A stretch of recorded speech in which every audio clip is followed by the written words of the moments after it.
Shri Gurubhyo Namaha, children. Today we are going to learn about the continuation of refraction. One more phenomenon we are going to start with is dispersion. Now, in the introduction of the phenomenon of refraction, I was talking about what happens when light is allowed to pass through a different medium. Instead of one medium, if two medias are there, what happens to the speed of light? So we saw that bending of light is nothing but refraction.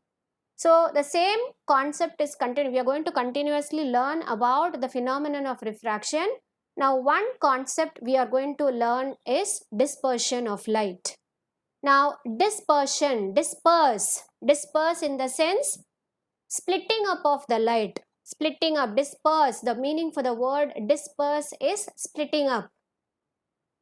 Now Newton, Sir Isaac Newton discovered through his experiments that when glass prism is made to be incident by a white light.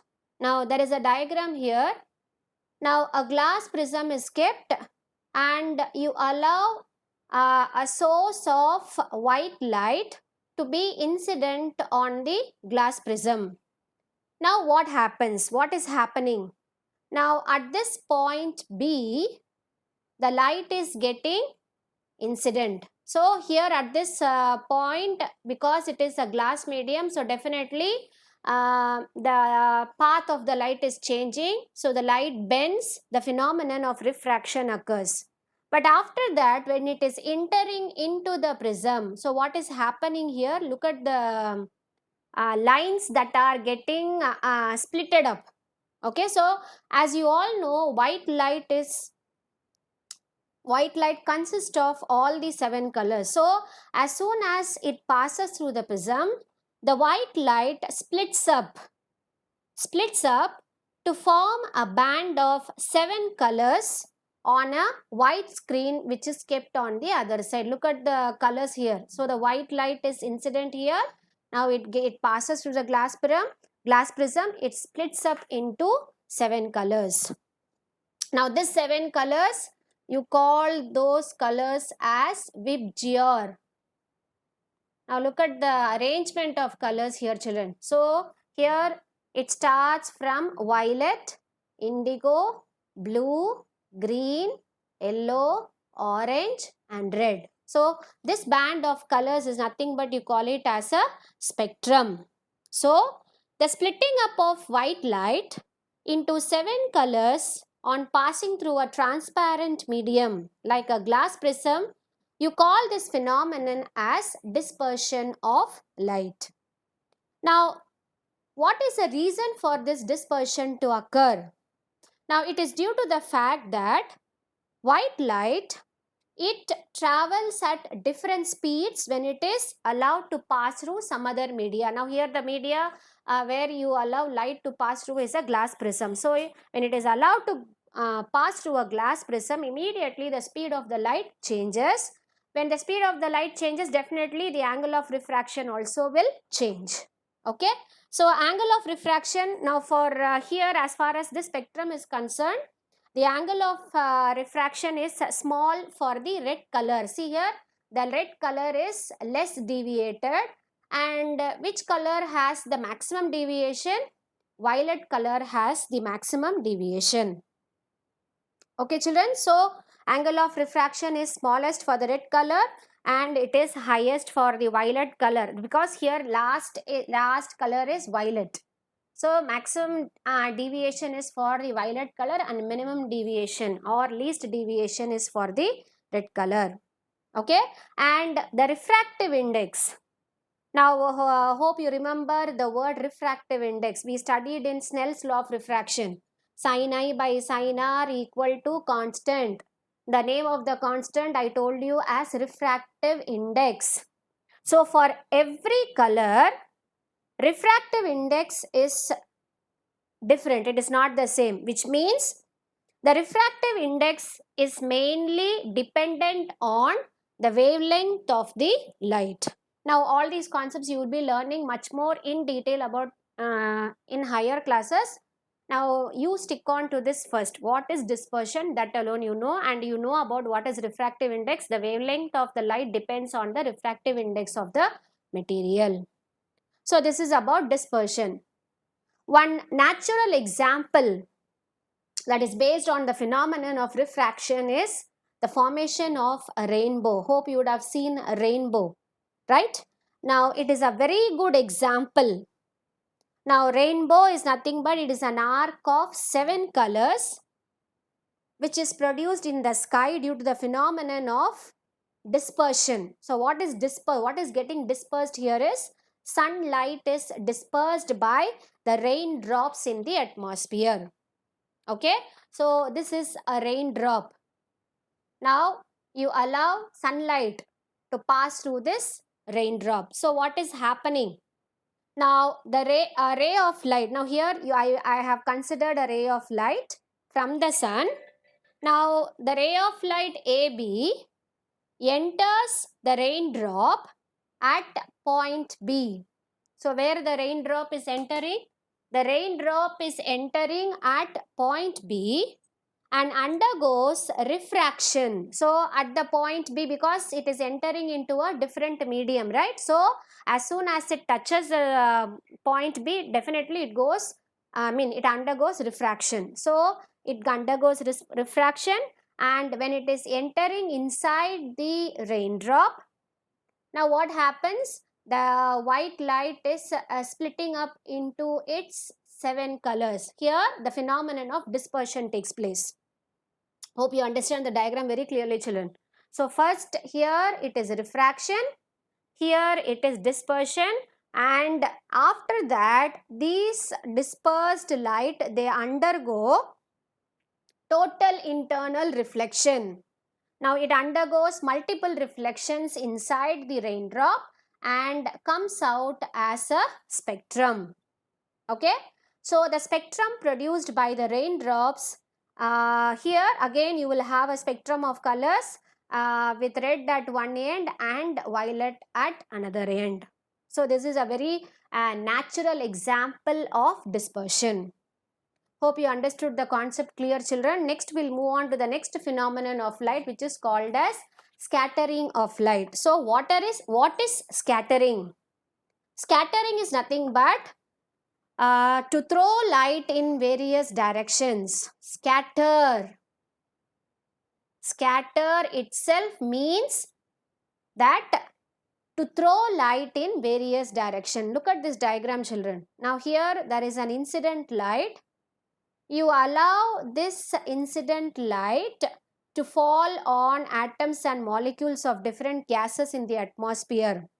Now when you allow incident light to fall on this, now what happens? It refracts the light, that is the atoms the atoms and molecules that are present in the atmosphere, it refracts the light and it is scattering in all possible directions. Now look at the light is scattered everywhere, this side. It is scattered everywhere. So this phenomenon of scattering of light is called as, throwing of light is nothing but you call it as scattering. So there are two types of scattering, children. Now one is, it is divided into two types. One is elastic scattering. The other one is inelastic scattering. So what is elastic scattering? In elastic scattering, the energy of the incident beam and the scattered beam remain the same. In elastic scattering, energy of the incident beam is equal to the energy of scattered beam. Okay, so there will not be any change in the value of the energy. Whereas in inelastic scattering, the energy of the incident beam and the scattered beam, it is not the same. Here it is not same. Energy of incident beam is not the same as the scattered beam. Okay, ma. So these are the two types of scattering. So we are going to talk about some of the various scattering phenomenons. The first scattering is, we are going to talk about Rayleigh scattering. It was discovered by a great physicist named Rayleigh. So the scattering was named as Rayleigh scattering. Now the Rayleigh scattering states that the amount of scattering of light depends on, so amount of scattering, it is represented as S, it is proportional to the fourth power of the wavelength of light. So according to this Rayleigh scattering law, so you call that law as Rayleigh scattering law, which states that the amount of light scattered is inversely proportional to the fourth power of its wavelength. Now, according to this law, the light which has got the least wavelength. Now, which light has got the least wavelength we saw in the last topic, which is nothing but the violet light or blue light. So, the blue light which has got the least wavelength is scattered more than the other longer wavelength, because as far as this formula is concerned, if the wavelength lambda represents the wavelength of light, okay, so if lambda is going to be larger, what happens to the scattering will be lesser. If lambda is going to be lesser, scattering will be more. So which has got the least lambda? You have blue light. So blue light is much more scattered than any other color. So this is Rayleigh scattering law. Now this Rayleigh scattering law explains the phenomenon of why the sky appears blue. Okay.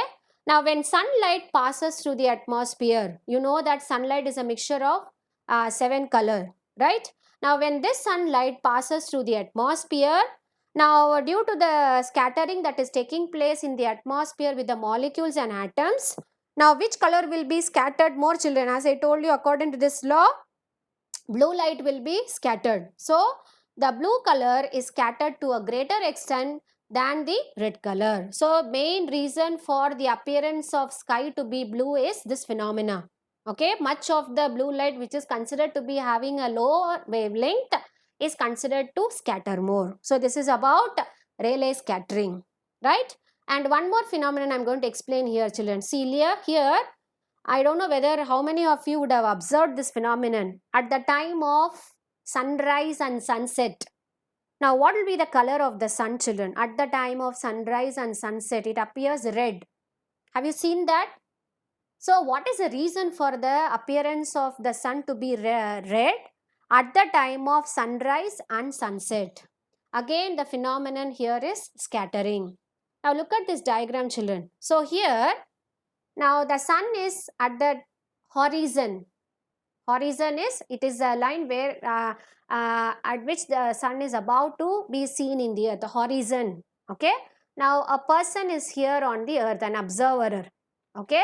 Now according to this observer on earth, the distance between the observer on the earth and the sun is much larger at the time of sunrise. Similarly, at the time of sunset also, the distance between the observer on earth and the sun is very large.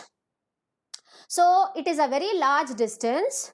Now by the time the sun light reach the eye of the observer, now in between you have again molecules and atoms in the atmosphere, right? So what happens here? Now when the sunlight is traveling, in between all the other lights are scattered. I said, you know, blue light will be scattered. All the other lights which has lower wavelength are get scattered. So which is having the highest wavelength, it is red. So almost all the light will be almost all the blue light will be scattered away, and which alone will be remaining the red light. Because the distance is large, all the other colors would get scattered. So which alone will be remaining the red or the orange color, which is considered to have the highest wavelength, will remain, and that is why a person on the earth will be able to see the sun appearing red. Same case with the time when the sun is about to set. Okay, again the distance will be large and all the light rays get scattered except red color or orange color. That is why the sun appears to be red at the time of sunset. But what is happening on the other time? Now look at here. Now this is the position of the sun at noon.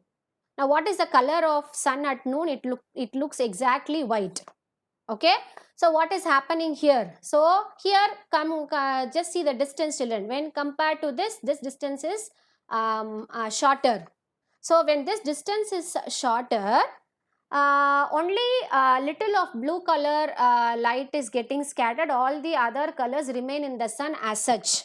Okay, so in that case the sun appears white. Okay, so this is the reason why the sun appears red at the time of sunrise and sunset. Is it clear, children? Next we'll move on to two more scattering phenomenon. One is called a Mie scattering, the other one is called a Tyndall scattering. Now what is this Mie scattering?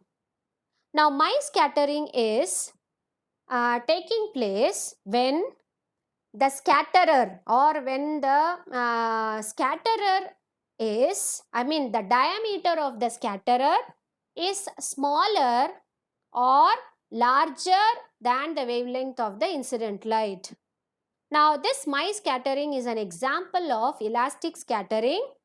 Now this is caused by, Mie scattering is caused by pollen and dust, smoke, water droplets, all these particles which are present in the lower portion of the atmosphere.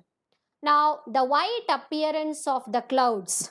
Have you seen white clouds? The whitish appearance of the clouds is due to the phenomenon of this Mie scattering. Now when white light falls on the water drop, okay, you have water droplets, right, in the clouds. So when this sunlight falls on the water drop, all the colors are equally scattered. There is no differentiation there. All the colors are equally scattered in the water drop, which together once again form a white light, due to which the clouds appear white in color. So this is about Mie scattering, and the next scattering is Tyndall effect or Tyndall scattering.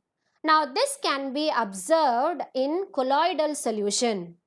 The scattering of light rays by the colloidal solution. Now here there is a picture of a laser beam which is made to fall on pure water and colloidal solution. Colloidal solution, it involves particles for more compounds are mixed.